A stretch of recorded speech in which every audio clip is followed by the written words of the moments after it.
Juchitán de las flores, rico en sus tradiciones, con las tiradas de frutas, mujeres en resplandores, con las tiradas de frutas, mujeres en resplandores, el río festejando su festival, la gente divirtiéndose, las velas tradicionales, calendas al amanecer, las velas tradicionales, calendas al amanecer.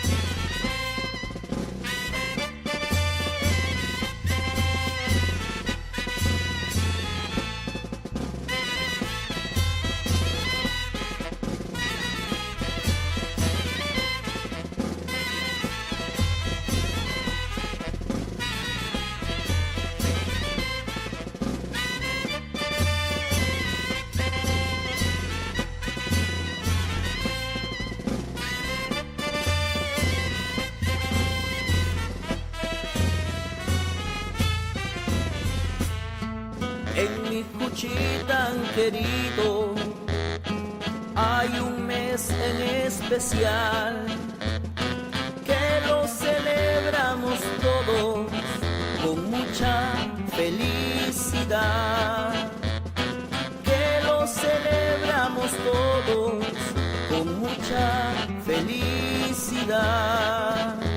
Festejamos a San Vicente Ferrer, el patrón de mi penar. Nunca lo olvides, paisano, esta es tu tierra natal.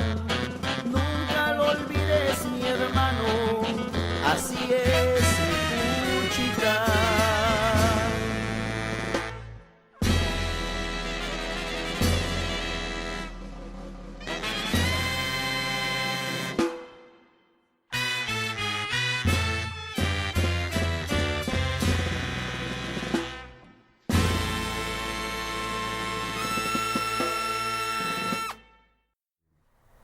O también se debía a que Víctor y la gente que estuvo cerca de él hicieron una organización de tipo horizontal.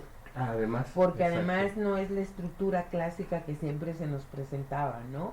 De aquí la dirección máxima, Sí. luego los cuadros medios y luego las bases, ¿no?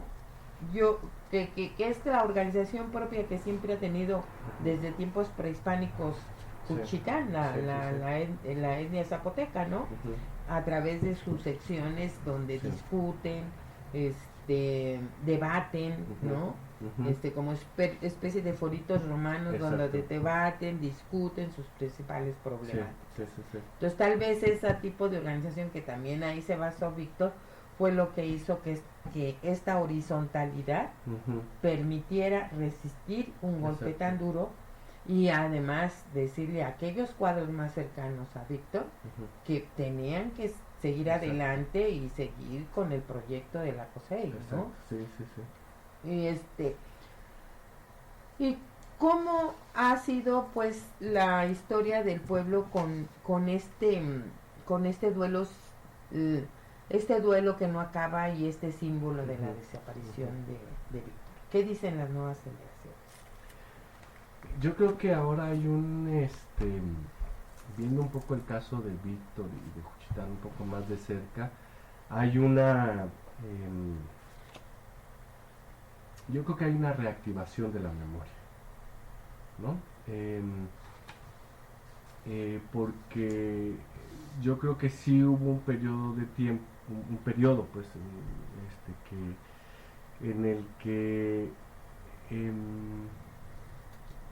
Víctor perteneció a claro, al núcleo familiar, o sea, la memoria de Víctor perteneció al núcleo familiar y a allegados y a alguna parte de la organización todavía, ¿no? Que año con año se hacía una reunión para recordar el caso y exigir justicia, etcétera.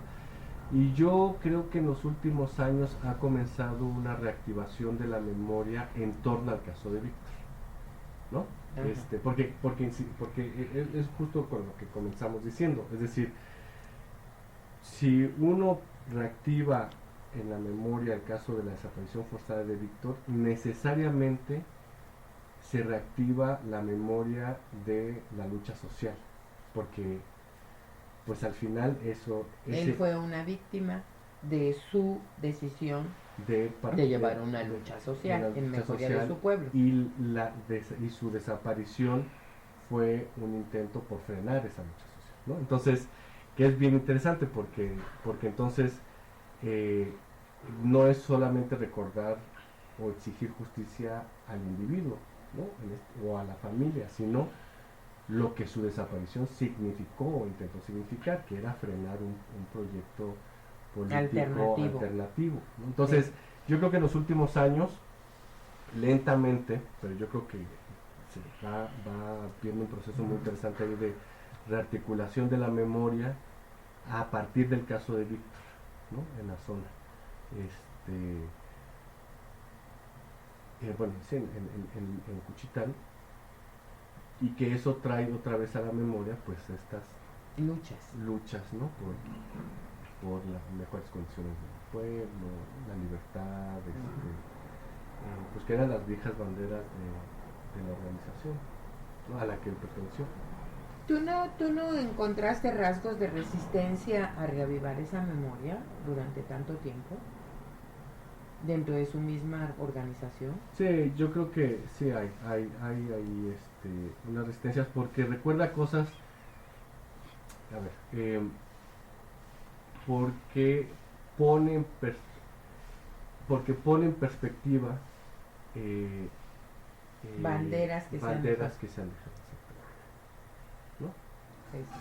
Y eso es una resistencia, ¿no? O sea, claro.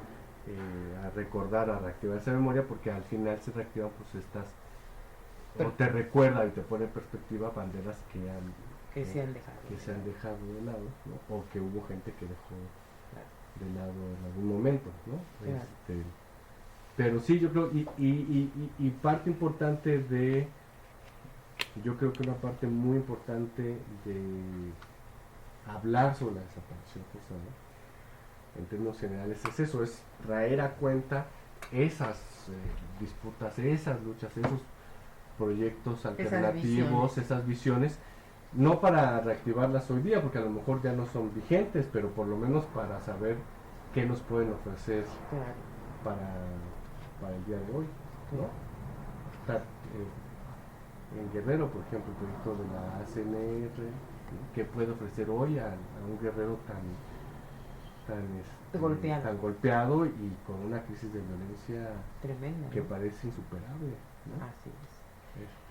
¿Y tú no piensas también que como en el caso de Víctor, que es emblemático para la gente de Oaxaca, para la gente del Istmo y para los zapotecas del Istmo, estamos hablando de una persona que en toda su trayectoria de vida siempre mostró cualidades como el de ser incorruptible?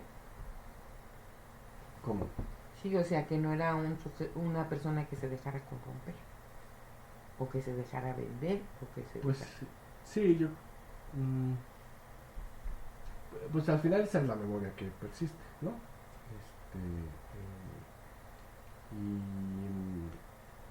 Y yo creo que también por eso golpean a ese tipo de personas. A ese tipo de personas, ¿no? Sí. Porque en el imaginario popular, por lo menos cuando yo vivía en Juchitán, eso representaba a Víctor. Sí. Ese era su símbolo. Y por eso la gente tenía esa creencia, claro, de que por esa razón la habían desaparecido. Porque no se dejaba corromper. Sí. ¿Sí? Pero bueno, eso es algo que yo por lo menos me expresó la gente de Juchitán en su imaginería, ¿no? Y la gente que lo conoció, por ejemplo. Sí, aunque también habría que poner también en perspectiva que porque claro, se puede caer en la interpretación, entonces todos los que no fueron desaparecidos es que corrompidos, y no es cierto, o sea, es cierto, o sea, hay un montón de, y además hubo un montón de formas de represión, no solamente la desaparición, la cárcel política, el asesinato, la tortura, el exilio también. Eso es algo que no se habla. Mucha gente, por ejemplo, Genaro Vázquez en Guerrero tuvo que salir del estado. O sea, sé que suena a veces medio ridículo porque claro, no se fue del país, pero se tuvo que dejar su estado y no lo dejó, se fue huyendo del estado, y se fue huyendo que a él lo secuestran en la Ciudad de México y lo regresan al estado. Sí. ¿No? Cuando lo detienen en el 67, cuando lo encarcelan. Porque a muchos luchadores y luchadoras sociales en este país les ha tocado vivir una especie de exilio interno, un desplazamiento, un desplazamiento forzado, un exilio interno, ¿no? De gente que tiene que salir de la zona donde está porque corre peligro su vida o la de su familia por luchas. Y por ejemplo en el caso de Oaxaca fue así, mucha gente tuvo que irse del estado por un tiempo, por 1, 2, 3 años, y después regresó en otras condiciones. También son formas de represión, aunque menos visibles, ¿no? Y menos, no sé si menos severas, pero menos visibles, pues, ¿no? Que eso también no se habla. Y además en México también tuvimos exiliados. Sí, también. Que se fueron del país, porque tuvieron que salir del país. Y que de hecho muchos ya no regresaron, ¿no? Muchos ya no regresaron. ¿Saben? Porque pues las condiciones aquí eran de que o el Estado te ejecuta o te ejecutan las guardias blancas, que se dice que no existen, pero ahora ya no existen como guardias blancas, ahora ya están mezclados con el crimen organizado, y entonces todavía son más letales. Si ya eran letales, ahora son más potenciados, su letalidad es más potenciada, ¿no? Para terminar, ¿qué más tendrías que agregar de la figura de este símbolo de la lucha social de la etnia zapoteca?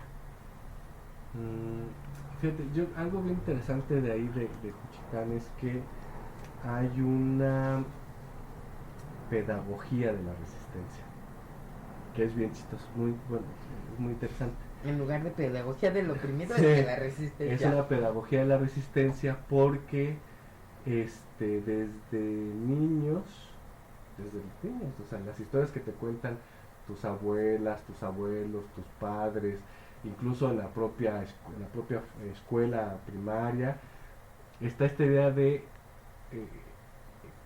nosotros siempre hemos resistido a todo. Sí. ¿No? A todo. O sea, de verdad es eso. O sea, llegaron los aztecas y nos los chingamos, ¿no? Llegaron los franceses y nos los chingamos. Ahí está llegó Porfirio Díaz y nos lo chingamos. No, pues ahí fue un grupo de juchitecos quien asesinó a uno de los hermanos de Porfirio Díaz, al Chato Díaz, ¿no? Que quiso Benito Juárez y nos lo chingamos. O sea, la educación es... con nosotros no han podido. Existe una pedagogía de la resistencia, ¿no? A lo mejor muy sui generis, naif, si quieren, pero está, ¿no? Presente. No sé con qué tanta fuerza ahora, pero por lo menos hasta los 70s y 80s existía. Entonces, claro, el caso de Víctor entra esa pedagogía de la resistencia, ¿no? Porque el caso de Víctor Pineda entra a la memoria de la comunidad no como una víctima en el sentido de ay, pobrecito, ¿qué le pasó? Y de derrotado, sino como un símbolo de la resistencia. Como un Cid campeador, ¿no? Exactamente. Que lo suben a su caballo y sigue ganando batallas. Exactamente, ¿no? O sea, es parte de se integra esta pedagogía de la resistencia, ¿no? Que es muy, no sé si sea